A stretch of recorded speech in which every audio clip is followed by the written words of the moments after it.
have to get ready. Hi! Because the internet thinks we're ready. We're ready now. We're ready. We're ready now.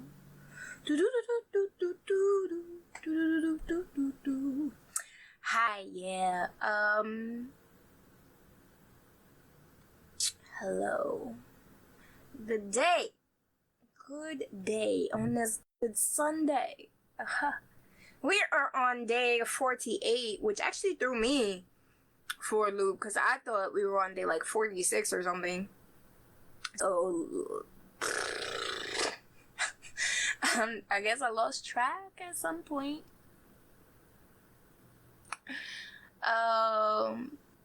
Which is good progress. I set a new mini goal because I know our goal is 100 days or whatever, and my mini goal is to get to 58 days, because then when we get to 58 days, there's only 300 days left, and I don't know, that seems like a solid, like, round number milestone, so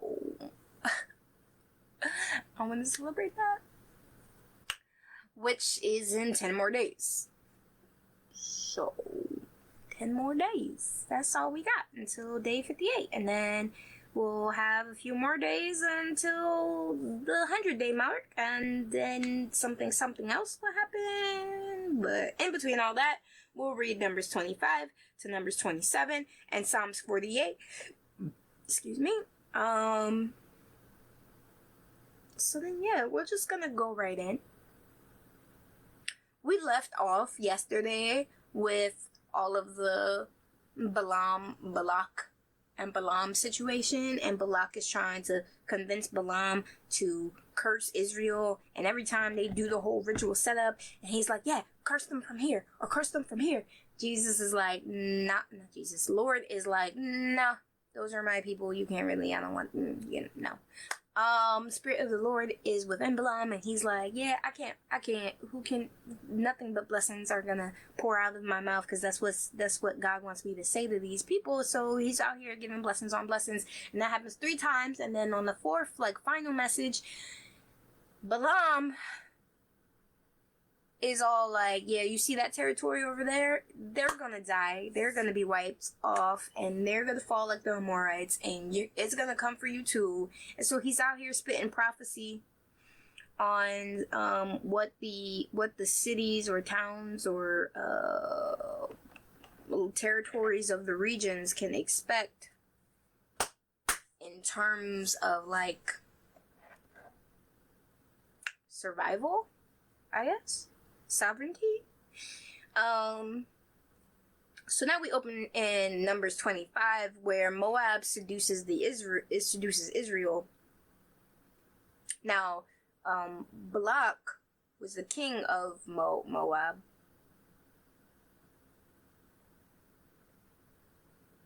Who called Balaam to do all of the cursing. So I want to see how this ends up playing out. While the Israelites were camped at Acacia Grove, some of the men defiled themselves by having relations with local Moabite women. These women invited them to attend sacrifices to their gods, so the Israelites feasted with them and worshipped the gods of Moab. Yet that's problematic. That's problematic right off the bat. You can see how that's problematic. In this way, Israel joined in the worship of Baal of Peor, causing the Lord's anger to blaze against the people. So this is happening, I think this is happening while they're being protected. Peor? Baal? Was it Baal? B-A-A-L. Demonology is a demon. Ooh, is that who he is? Baal. Yes. Okay, let's do that first, and then push it through. Let me just make sure I'm looking up the right person. Yes. Okay. Was a local deity worshipped by the Moabites. is a demon, and later is a demon who helps people make discoveries. He seduces people by suggesting to them ingenious inventions that will make them rich, stagnating that which could not be accredited to it.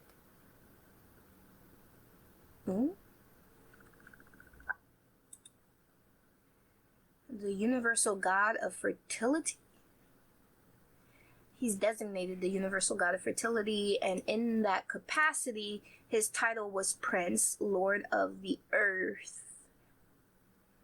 He was also called the Lord of Rain and Dew, the two forms of moisture that were indispensable for fertile soil in Canaan.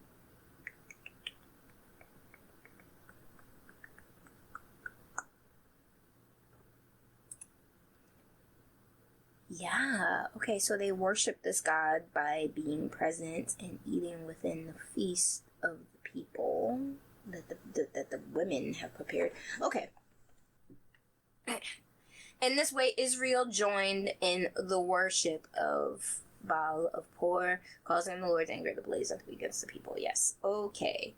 So, I don't want that color. Let's choose a different color because that color is for the names of the peoples of the... Where's the thing where I get to choose custom colors? Thank you. We'll go here and then...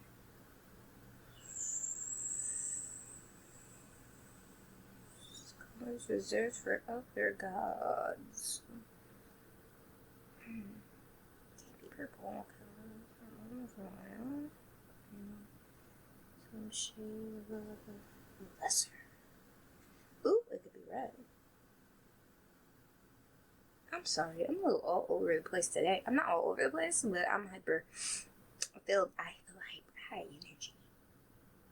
And I don't necessarily know where all this energy is coming from or where it needs to go, but this is what you got today, okay?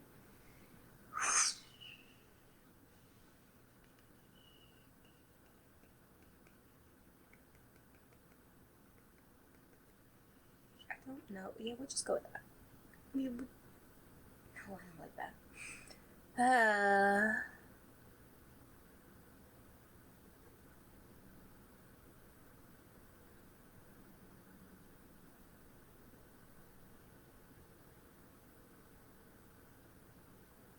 So the way this sentence here speaks to me is be careful who you're with.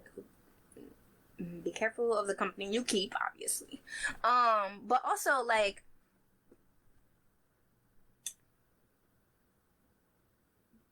because the Israelites feasted with them when they were worshiping their gods, they technically feasted and they worshiped these gods. They participated. The Lord issued the following commands to Moses: seize all the ringleaders and execute them before the Lord in broad daylight, so his fierce anger will turn away from the people of Israel. So Moses ordered Israel's judges: each of you must be put to death. So Moses ordered Israel's judges: each of you must put to death the men under your authority who have joined in worshiping Baal of Peor. Just then, one of the Israelite men brought a Midianite woman into his tent right before the eyes of Moses and all the people, as everyone was weeping at the entrance of the tabernacle. When Phinehas, son of Eleazar and grandson of Aaron, the priest, saw this, he jumped up and left the assembly. He took a spear and rushed after the man into his tent. Phinehas thrusted the spear all the way through the man's body and into the woman's stomach. Thrusted it all the way through the man's body and into the woman's stomach. So the plague against the Israelites was stopped, but not before 24,000 people had died. Then the Lord said to Moses, Phinehas, son of Eleazar, and grandson of Aaron the priest, has turned my anger away from the Israelites by being as zealous among them as I was.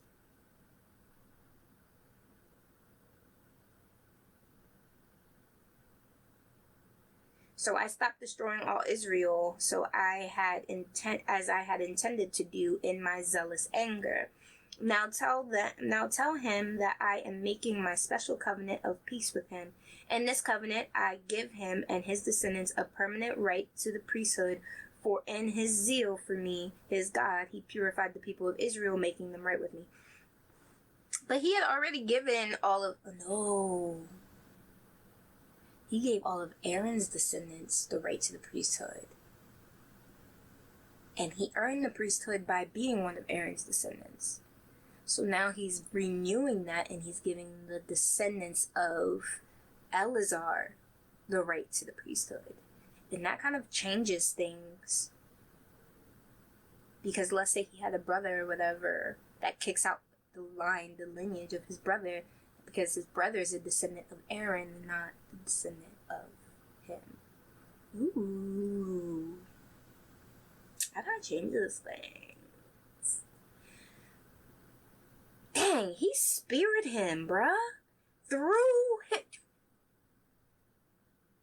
He speared him through the man's chest into the stomach of the woman to stop a plague that killed 24,000 people. 24,000 Israelites.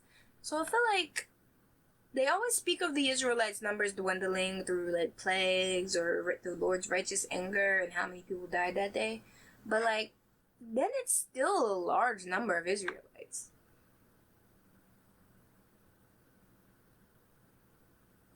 Where are we?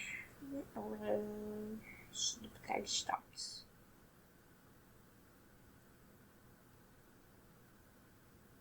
Oh no, sorry, this is Phineas who won the right to the priesthood, not Eleazar. Okay. We are going to highlight that because that was just cool. Not cool, but that's kind of cool. Then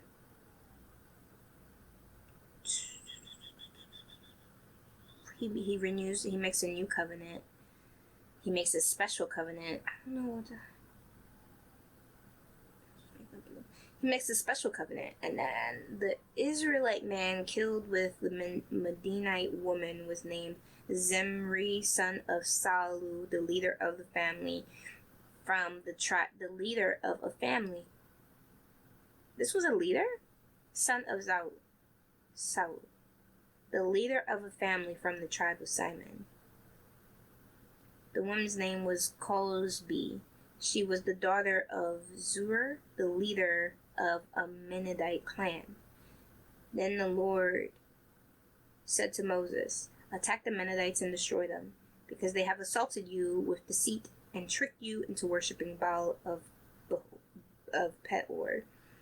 And because of Cosbi, the daughter of a Mennonite leader who was killed at the time of the plague, because of what happened." Okay, so the Lord said to Moses, "Attack this clan. They've tricked you."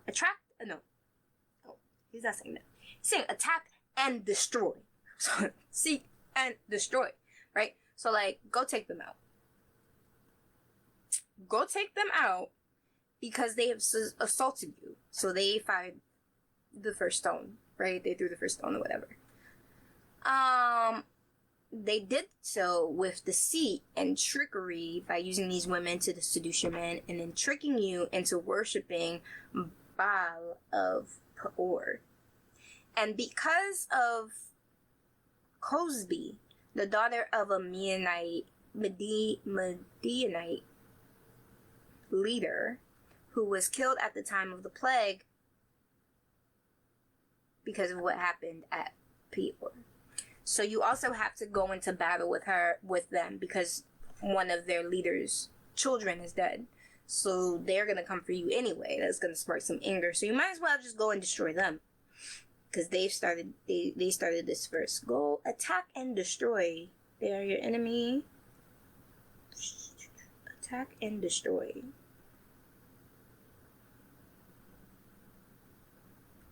But in this 95, 90, what?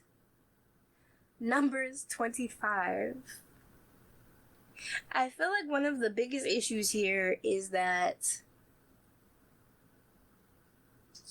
like, this is the reasons why I feel like the priesthood or the church likes to harp on sexual righteousness,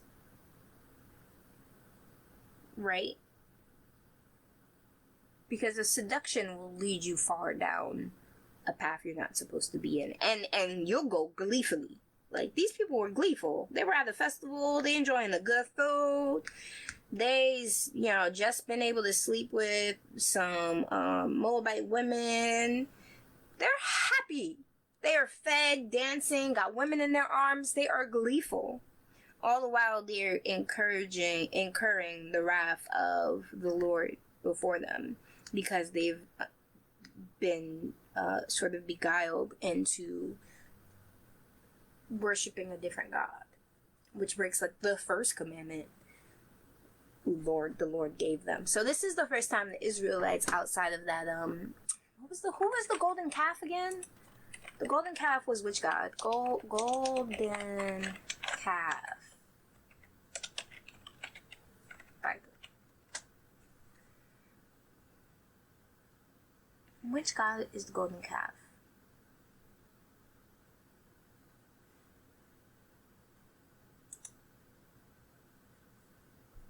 Which God is the golden calf?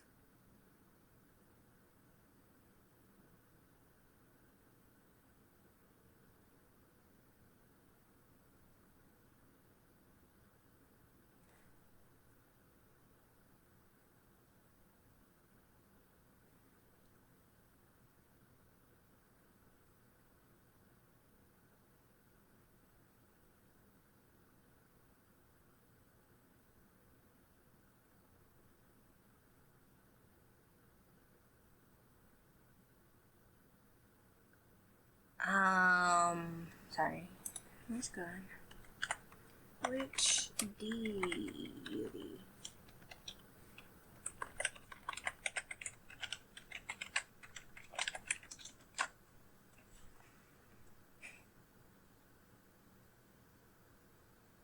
Apis?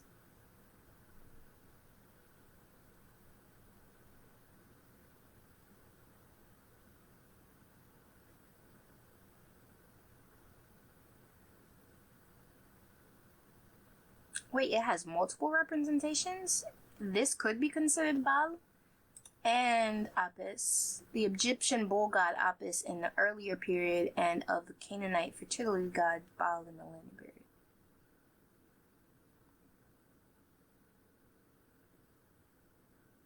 period. Okay, so this is the second time outside of that incident that now they've been caught worshiping another deity. In a place of worshiping the God. And even though he's slow to anger, he does say that he is a jealous God, and he makes that one of his commands, right? Do not worship another God outside of me.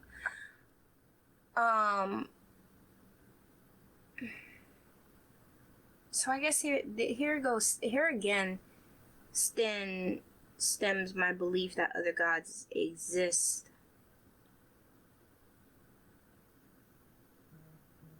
Or to worship another person as a god.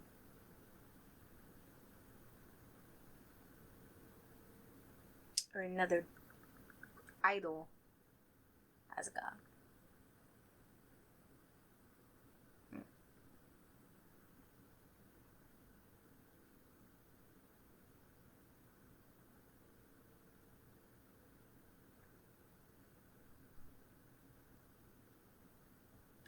Well, he does.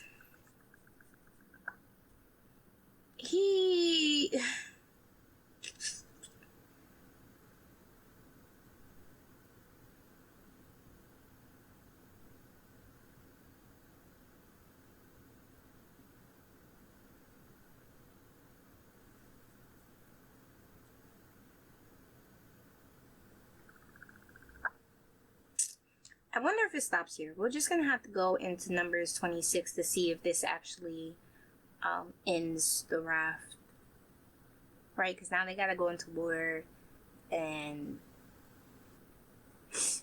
does it stop here, or is the anger of the Lord going to be appeased by the death of these two people? I mean, it was sort of.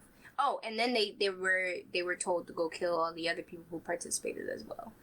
So, the second registration of Israel's troops. After the plague had ended, the Lord said to Moses and to Eleazar, son of Aaron the priest, from the whole community of Israel, record the names of all the warriors by their families. List all the men 20 years old or older who are able to go to war.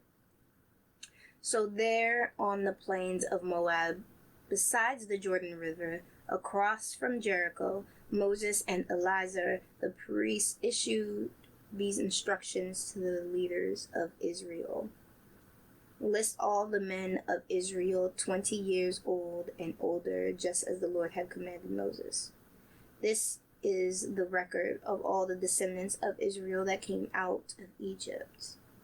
From the tribe of Reuben, these were the clans descended from the sons of Reuben, Jacob's oldest son, the Hanochitites. Oh, forgive me. This is about to be a ride, okay? The Hanochitite clan, named after their ancestor Hanok. The Paluite clan, named after their ancestors Palu. The Hezronite clan, named after their ancestor Hezron. The Carmite clan, named after their ancestor Carmi. These were the clans of Reuben. Their registered troops numbered 43,730. Palu was the ancestors of Eliab, and Eliab was the father of Nemuel, Dathan, and Abiram. This Dathan and Abiram are the same community leaders who okay. So this Dathan and Abiram are the same community leaders who conspired with Korah against Moses and Aaron, rebelling against the Lord. But the earth opened up its mouth and swallowed them with Korah. The fire devoured 250 of their followers. And the fire devoured 250 of their followers. This served as a warning to the entire nation of Israel. However, the sons of Korah did not die that day. We know the sons of Korah didn't die that day because they were descendants of Korah left behind to write the last 3 or 4 Psalms that we've read since then. The tribe of Simon. These were the clans descended from... actually, I like knowing that these guys came from... For some reason, I just like knowing where they came from, their roots.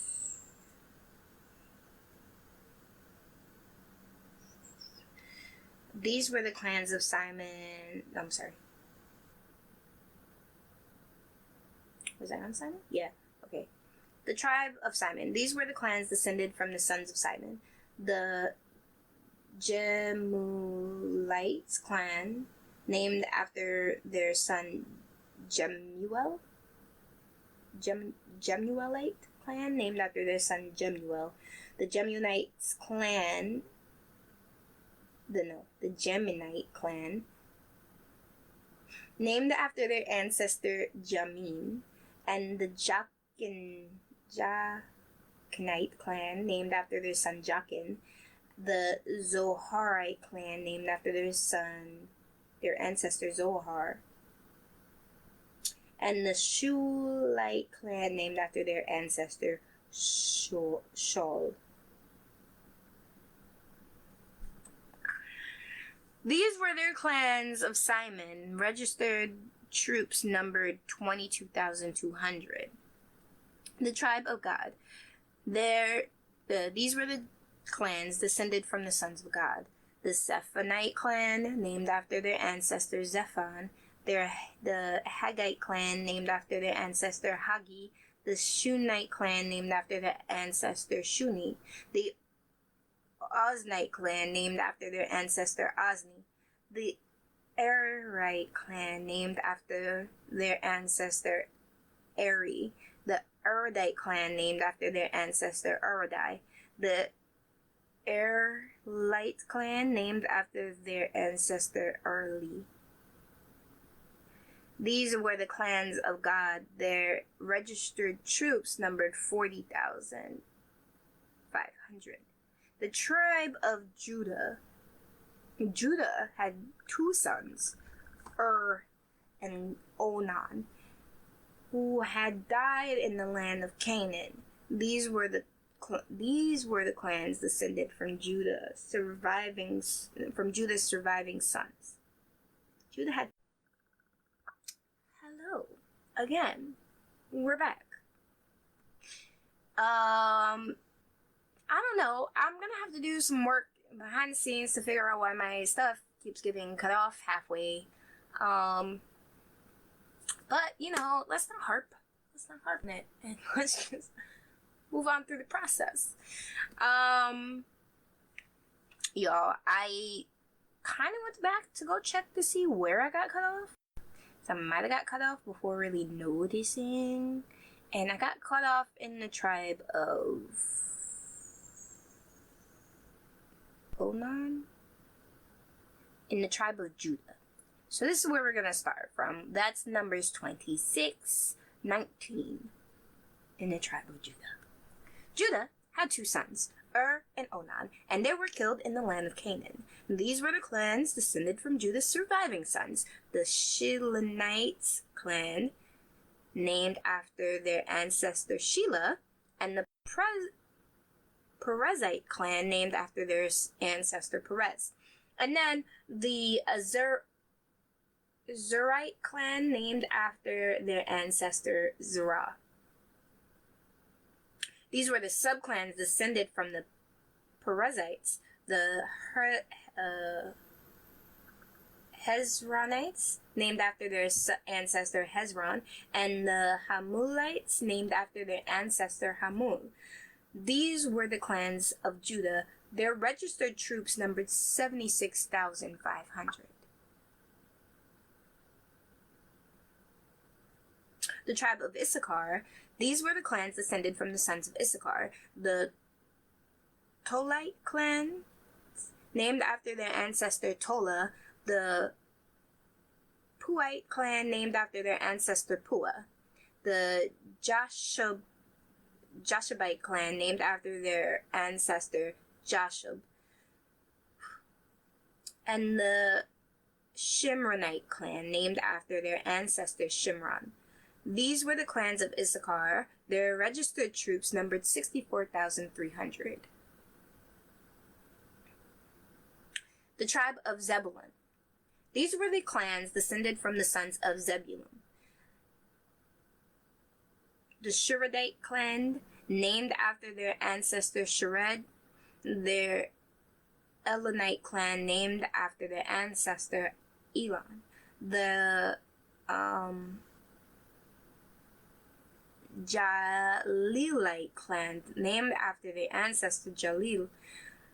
These were the clans of Zebulun. Their registered troops numbered 60,500. The tribe of Manasseh. Two clans descended from Joseph from the Manasseh and Ephraim.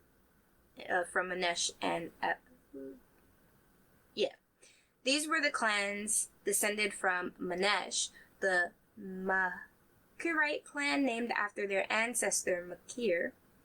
The Gileadite clan, named after their ancestor Gilead, Machir's son. These were the subclans descended from the Gileadites. The Izharites, named after their ancestor Izhar. The Helekites, named after their ancestor Helek. Their Esheralites, named after their ancestor Eshrel. The Shemetites, named after their ancestor Shemek. The Shemadites,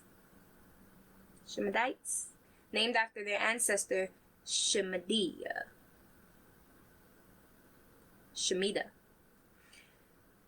The Hepherites, named after their ancestor Hepher. One of the Hepher's descendants Zelophehad, Zelophehad,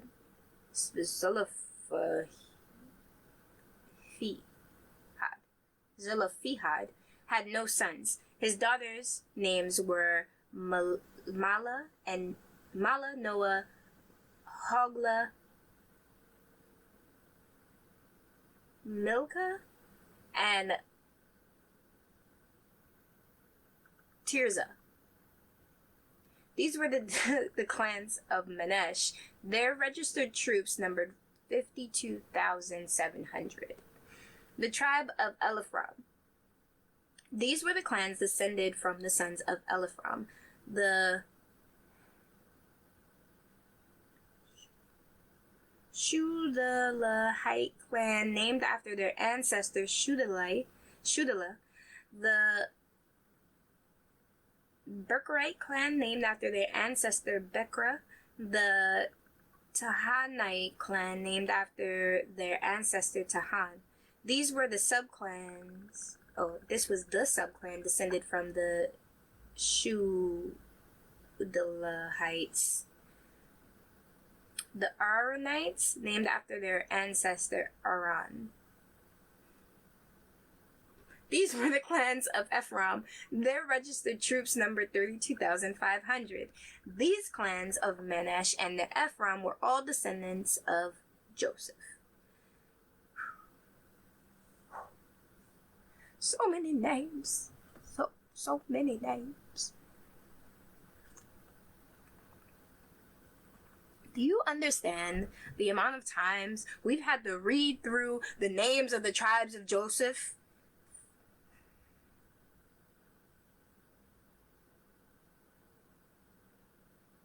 There was once a time I was excited to know about the tribes of Joseph and the tribes of Israel. There was a time, and now I'm just overwhelmed. Okay, the tribe of Benjamin. These were the clans descended from the sons of Benjamin. The Belite clan, named after their ancestor Bela. The Ashbelite clan, named after their ancestor Ashbel. The Ahiramite clan, named after their ancestor Ahiram. The Shephuamite clan, named after their ancestor Shephuam. The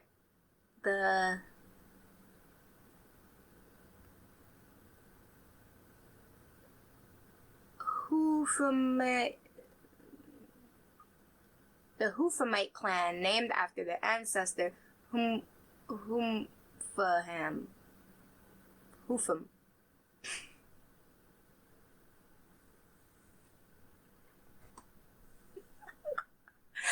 These were the subclans descended from the Belites. The Eridates, named after their ancestor Arid. The Naamites, named after their ancestor Naam. These were the clans of Benjamin, and their registered troops numbered 45,600. The tribe of Dan. These were the clans descended from the sons of Dan. The Shuhamite clan, named after their ancestor Shuham. These were the Shuhamite clans of Dan. Their registered troops numbered 64,400. Dan is small. Well, no, Dan is big but small. But, he only had one descendant? The tribe of Asher. These were the clans descended from the sons of Asher. The Imnite clan, named after their ancestor Imnah. The Ishvite clan, named after their ancestor Ishvi. The Beerite clan, named after their ancestor Bera. These were the subclans descended from the Beerites. The Heberites, named after their ancestor Heber. Malachites, named after their ancestor Malachi.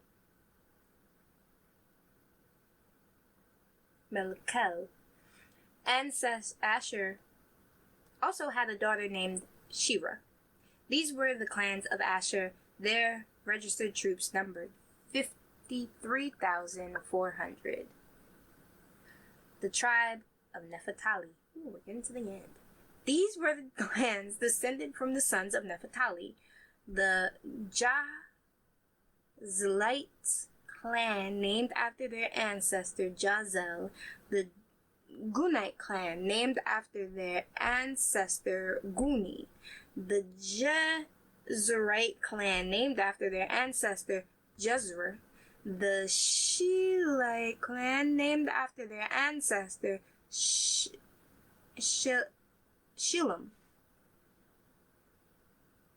These were the clans of Naphtali. Their registered troops numbered 45,400.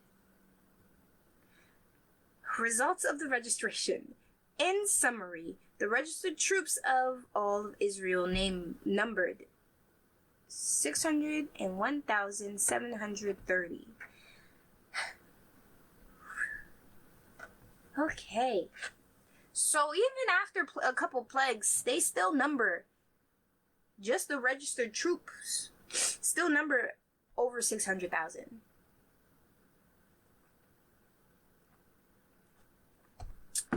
And then, so you got the over 600,000, and then you still got the sons that were under 20, and all of the wives, and all of the, like, servants of the household, and all of the foreigners amongst them. There's still a lot. Like, this is a lot. Israel is large. Large.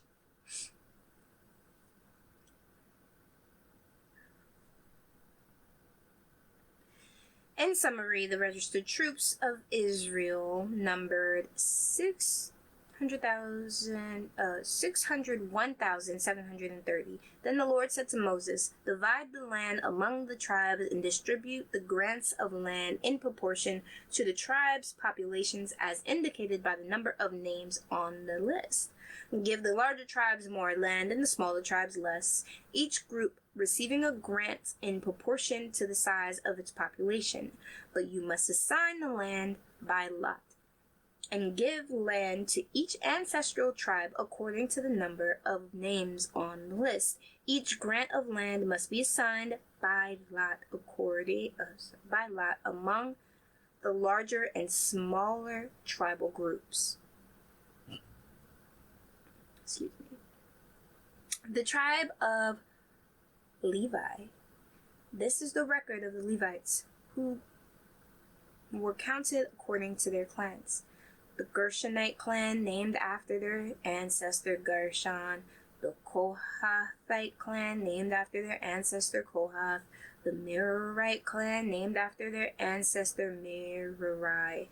The Libanites, the Hebronites, the Mahlites, and the Mushites, and the Korahites were all subclans of the Levites.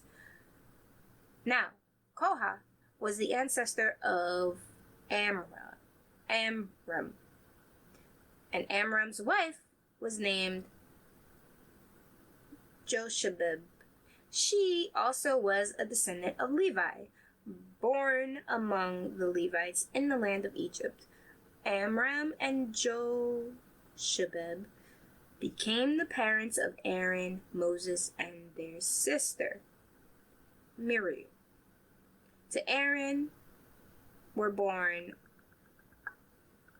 Nadab, Abihu, Eleazar, and Ithamar.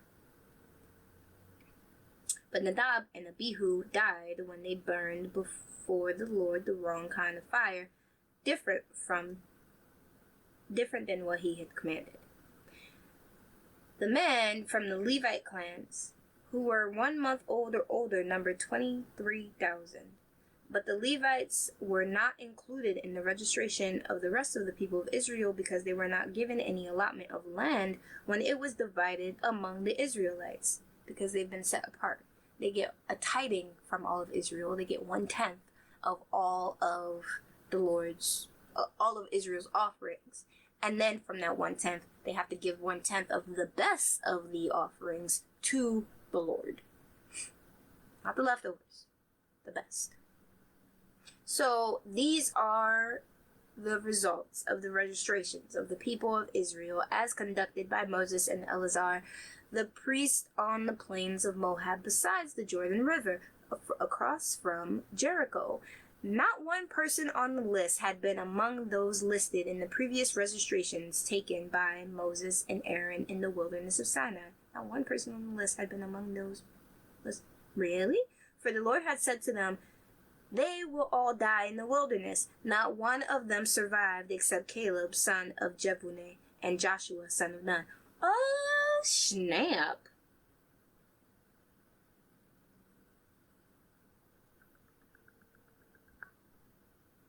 So this is a whole new, I knew that when I was reading through the names because all of the names were like different and harder to get through.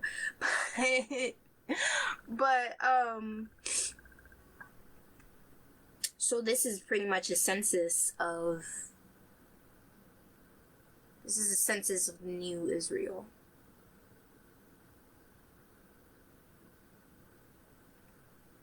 So this census means new people, new things are coming towards Israel, and we got to figure out how they're facing this. But this census also means that there is a generation of Israelites here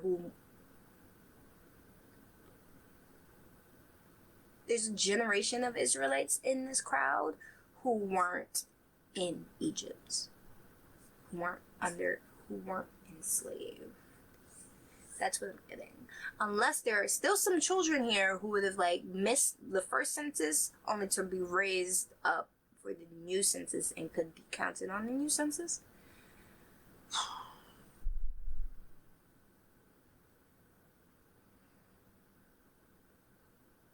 It's like if all the boomers died.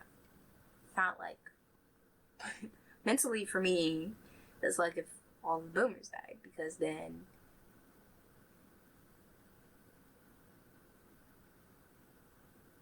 no, we've been census. That's if we what age is, you know what? I'm gonna drop this analogy because it died. It failed before it even really went anywhere.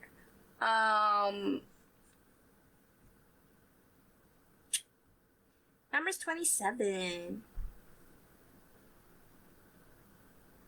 Oh, why did I have this? I must have read this before. Yes, because I got some highlights here. Numbers 27, 1. The daughters of Zelophehad. I highlighted this in purple, or light purple, which means that this talks about the important people, I guess. We have, one day a petition was presented by the daughters of Zelophehad, Mahlah, Noah, Hogel,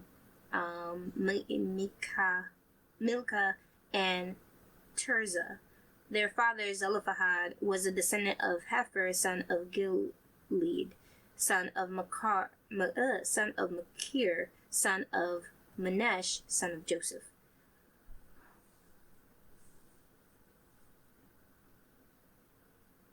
How many generations is that? Right, so it's these kids, the daughters, one generation.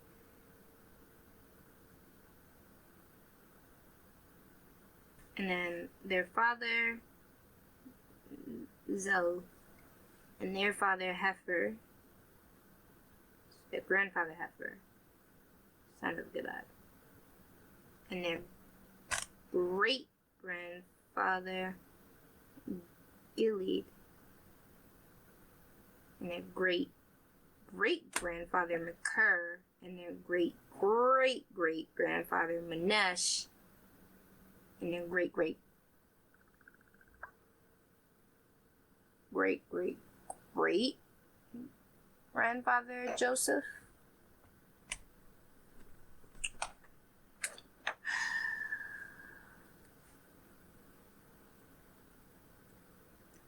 One, two, three, 4, 5. Let's go from grandfather though. Sure, grandfather Hefer. So then 1, 2, 3, 4. Great-great-great-great-grandfather. Great-great-great-grandfather. Yes. I All right, so they're connected to Joseph. These women stood before Moses, Eleazar, the priest, the tribal leader, and the entire community at the entrance of the tabernacle. The reason why I highlighted these women is because they're about to change laws of all of Israel, right? Our father died in the wilderness, they said. He was not among Korah's followers who rebelled against the Lord. He died because of his own sin, but he has no sons. Okay, so he wasn't part of the rebellion, but he died in the wilderness. And he died for his own sin. They never actually described what it was. But he had no sons, right? Why should the name of our father disappear from his clan just because he had no sons? Give us property along with the rest of our relatives. So in this division of like, the relatives get this, and that, right? But mind you, in the last census, this is... come on. I'm on the wrong day. In the last census, it says here...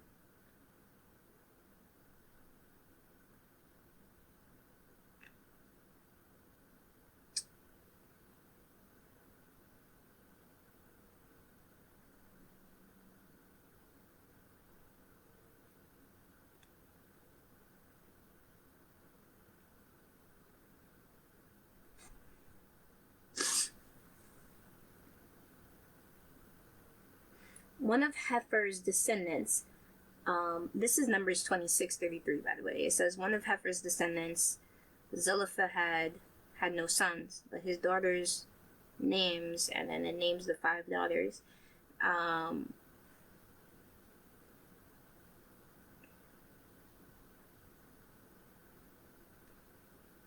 Wait, I'm just trying to figure out how big Zelophehad's family is, but it doesn't actually say. This is the registry for all of Manasseh.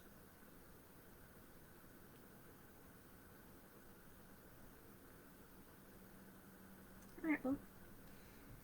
So, they petition all of Israel for lands. Yeah, this is a force of who, like, his clan shouldn't just disappear because he had no sons. Give us property along with the rest of our relatives. So Moses brought their case before the Lord, and the Lord replied to Moses, the claim of the daughters of Zelophehad is legitimate. You must give them a grant of land along with their father's relatives. Assign them the property they would have been given. Assign them the property that would have been given to their father. And give the following instructions to the people of Israel. So this is where the new instructions on how... What's the inheritance? What's the word? This is the new instructions on how inheritance is going to be handled from going forward. And it pretty much goes from like...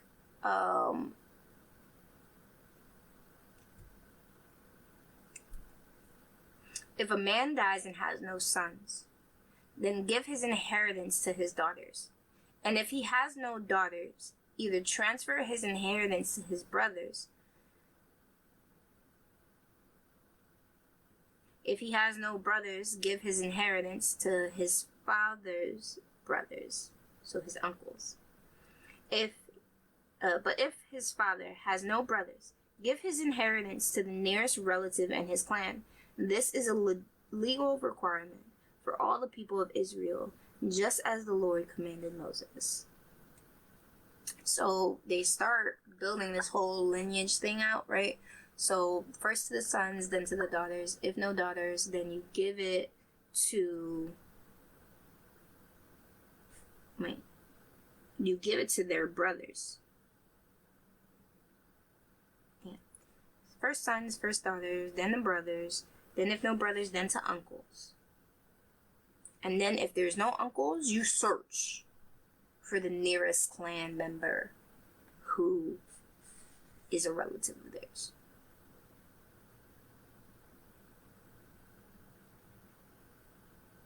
Why is that important? come on, y'all know. Y'all know. Y'all have lived through. Y'all have read the history of European royals. Y'all know what kind of battles ensue. It goes first to the prince, and then to the princess. And this is what causes, like, all of the murder and bloodshed when you fight over a kingdom. It rarely ever gets to the situation where it's like, yo, who's the nearest clan member? But, essentially, this is the issue, right? Because, like, now you've got the line of succession. And within the line of succession, you're going to have people who want to succeed and they're not first in line.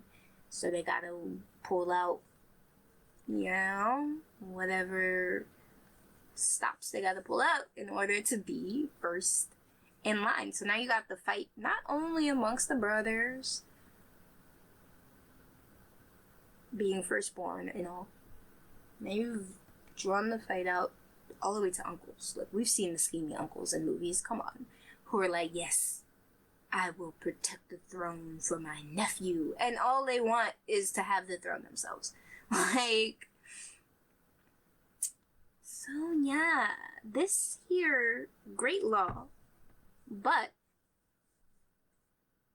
because Israel is no longer operating in the second Israel stops operating in high capacity vibrations with the Lord as their leader, this law is just more cause for sibling rivalry. Joshua, chosen to lead Israel. Joshua.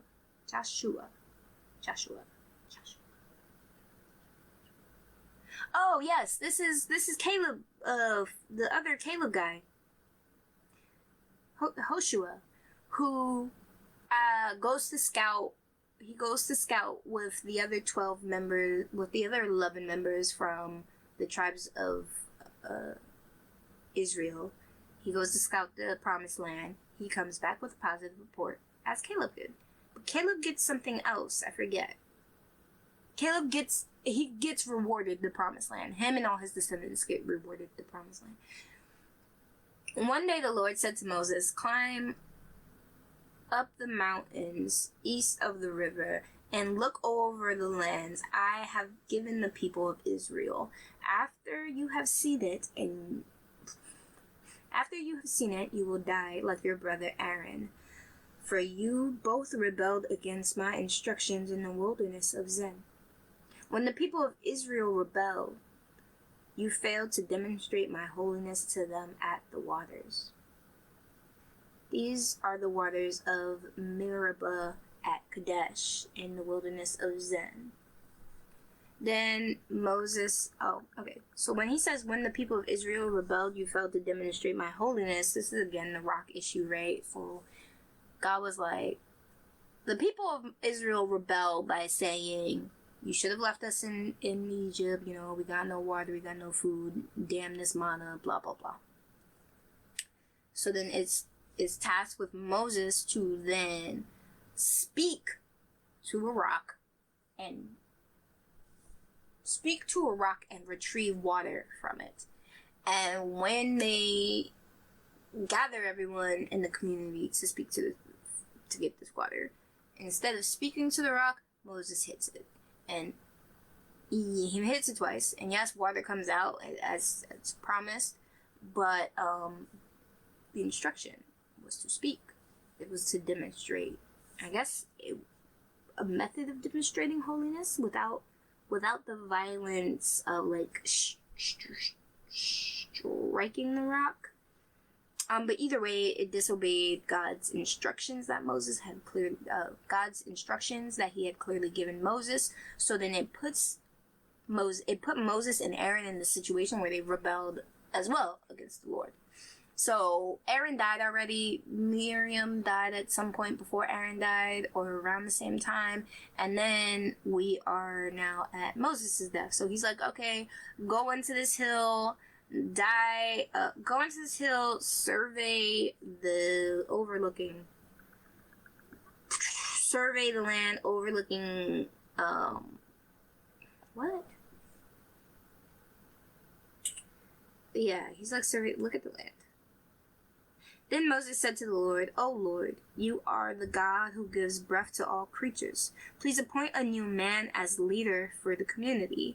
Give them someone who will guide them wherever they go and will lead them into battle. So the community of the Lord will not be like sheep without a shepherd. The Lord replied, take Joshua, son of Nun, who has the Spirit in him, and lay your hands on him. Present him to Eleazar the priest before the whole community and publicly commission him to lead the people. Transfer some of your authority to him so the whole community of Israel will obey him. When direction from the Lord is needed, Joshua will stand before Eleazar the priest, who will use the Urim, one of the sacred lots cast before the Lord, to determine his will.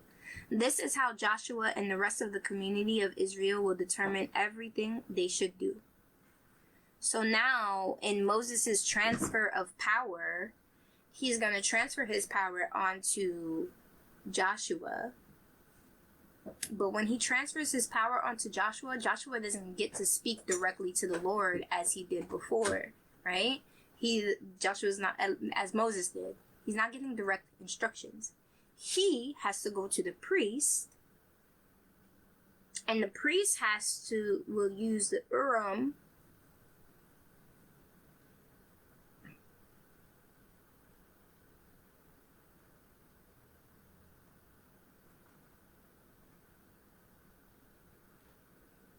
to determine his will. So no, they're no longer getting clear instructions. I don't know what an Urim looks like. Urim. U-R-I-M. Urim.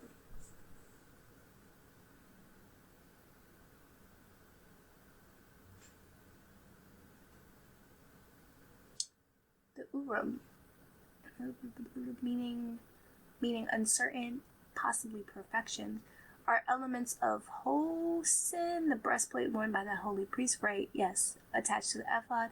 Yes.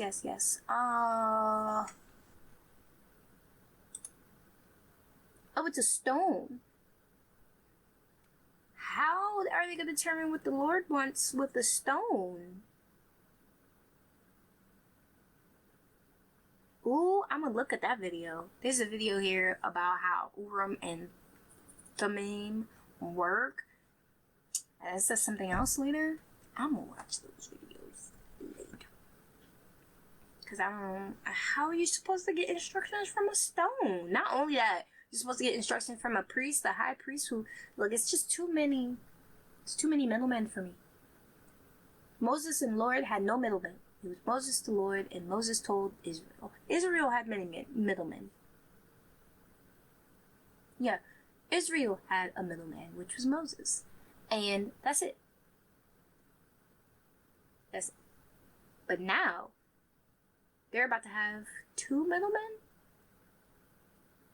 And whenever Israel's learning what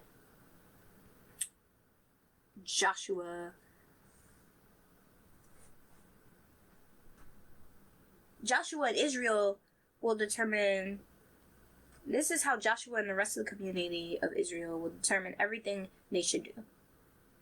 That's rough. Like, now it's like the priest gotta be in good standing, Joshua's gotta be in good standing, and then the interpretation's gotta be right. So Moses did as the Lord commanded. He presented Joshua to Eleazar the priest and the whole community. Moses laid his hands on him and commissioned him to lead the people, just as the Lord had commanded through Moses. We are in the Psalm 48. This is again a psalm of the descendants of Korah. I'm low-key missing David in his psalms, I'm just saying. How great is the Lord, how deserving of praise in the city of our God, which sits on his holy mountain. It is high and magnificent. The whole earth rejoices to see it. Mount Zion, the holy mountain, is the city of the great king. God himself is in Jerusalem's towers, revealing himself as its defender. The kings of the earth joined forces and advanced against the city. But when they saw it, they were stunned. They were terrified and ran away. They were gripped with terror and writhed in pain like a woman in labor. You destroyed them like the mighty ships of Tarshish.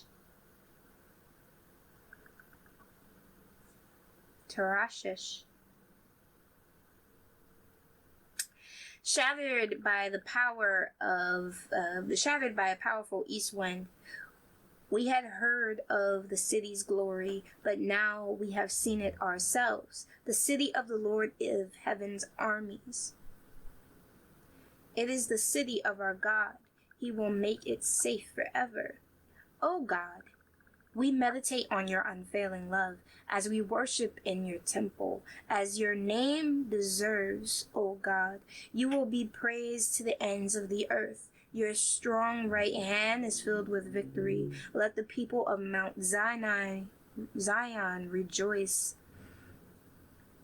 Let all the towns of Judah be glad because of your justice.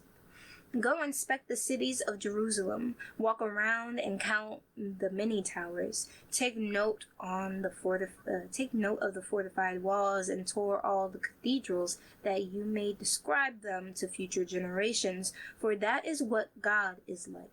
He is our God forever and ever, and he will guide us until we die.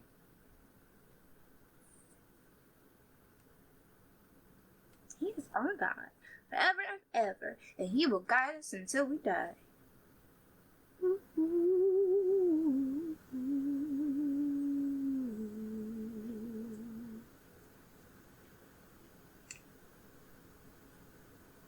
That's true.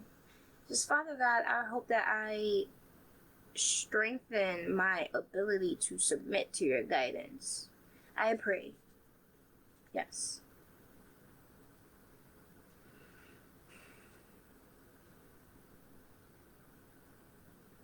Yes. Father God, I pray that I strengthen my ability to submit.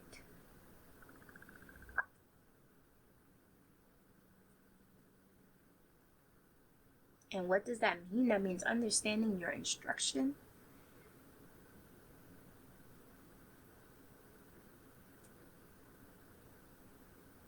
Knowing that it came from you. Being able to separate your voice from my own. Being able to clear out the inner turmoil and doubts. To just hear you and to go, yes, Lord, I hear you. I will follow. To follow every word of your instruction. To not let my anger, my frustration, my empty cup get in the way of listening to your instructions properly. Step by step. If I'm being quite honest, I don't think I've step by step followed anyone's directions. Any directions at all. You know, I always wing it and switch it up a little bit. But God, I want to make sure that I am capable of following your directions word for word. Not like some IKEA furniture. Okay. I want to follow your instructions word for word.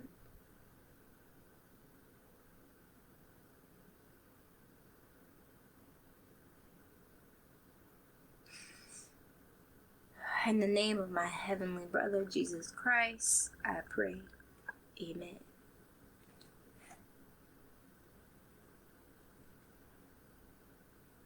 I'm really sad Moses didn't get to see the promised land. He worked really hard. He worked really hard. And it was that one slip up. Because, you know, I wrote later, there's like a talk it over kind of thing. And I was really thinking about this.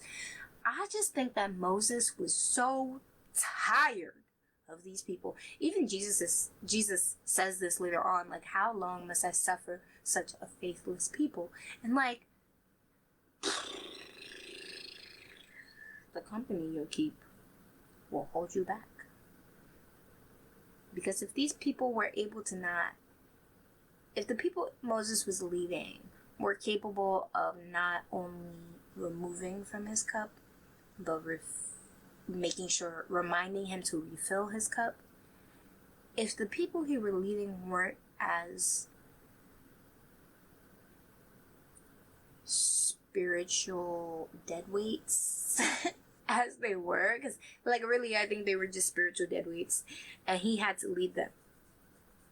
He had to lead over 600,000 of them. So I think towards the end, Moses, he's led them for years at this point.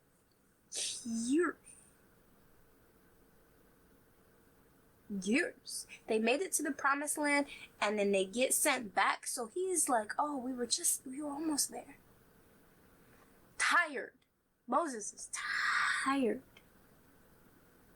So I feel bad that he didn't get to make it to the promise. And that one slip up, that one speak to the stone, and he go smash. Oh, man. I know that was just him venting anger. And he says it. He's like, how much, how often? What did he say?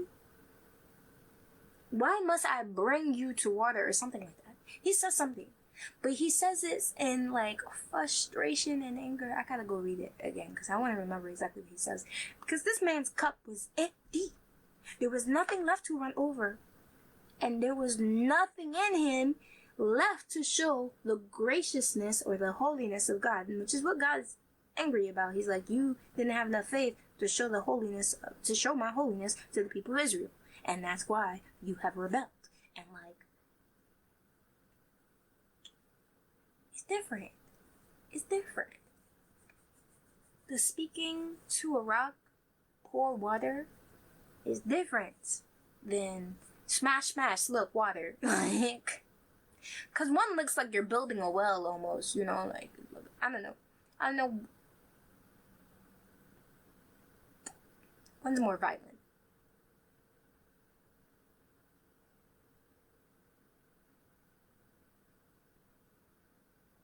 And it carries no grace in it.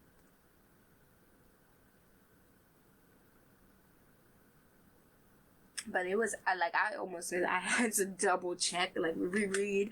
Wait, when did Moses rebel? Like, that's how much I almost missed it, which is why I want to make sure if I'm getting instructions from the Lord, I know my hesitation is already problematic. My fears are already problematic.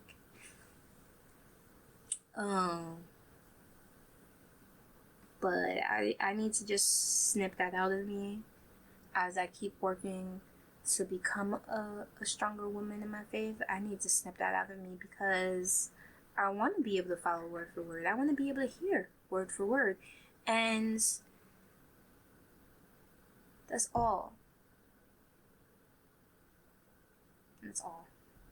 I don't want the doubt.